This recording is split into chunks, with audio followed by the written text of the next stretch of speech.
Farouk Amin is the founder of Iranian Women in New Zealand, and she's with me now. Good morning. Good morning. I saw you grimace when you saw that footage. Hard to watch. Yeah, it's hard to watch. You know, everything that started happening since 4 days ago, it was inevitable.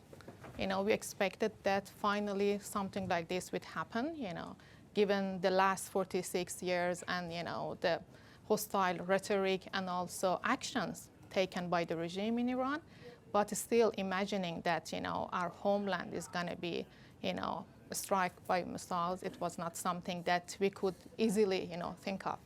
If you've still got family and friends there, have you been in touch? Is everyone okay? Yeah, everyone is back there. So like most of people living in diaspora, so we have all parents, siblings living there.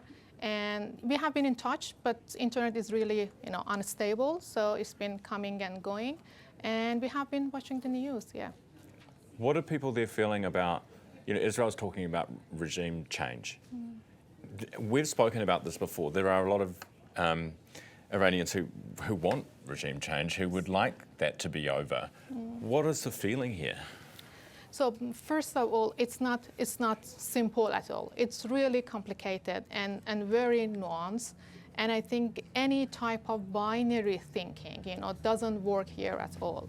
We are a nation, we are people who have had these mixed feelings in the last 4 days. We have been feeling anxious, scared, stressful, and sometimes celebrating and feeling happy for some deaths of people that were responsible for killing our people during the protests, and at the same time mourning our homeland, the residential building being, struck, and we see that national resources might be at risk of, getting bombarded. So mix of feelings there.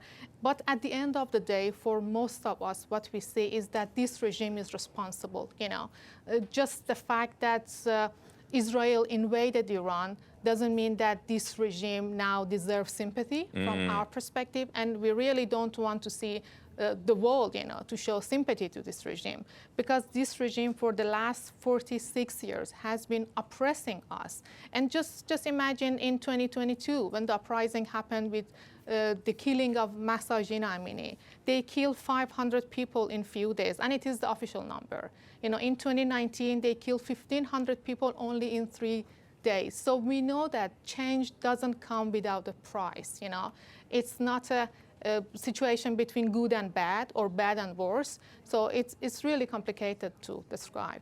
It's important, though, that we hear you say that, because I think a lot of people just assume when you see Israel on this side and Iran on that side, people go, well, they must hate them and they must hate them. No. It's not like that, If I want to talk about, Israel, we don't like this war, We don't like a foreign country invading our homeland. But apart from all this, it's not a war between two nations. No. Because there is lots of, closeness and shared roots between Israeli nation and Iranian nation. Many of people in Israel were part of, the Persia, they were living in Iran, and they were part of, our nation. So there is not such a hostility between the two nations, but it's the war between a regime that has been causing troubles in the last 5 decades in the region, and another country that, we feel like if another country is threatening you to be eliminated, to be wiped out from the map of the world, so we expected that such a reaction would happen from Israel. Yeah.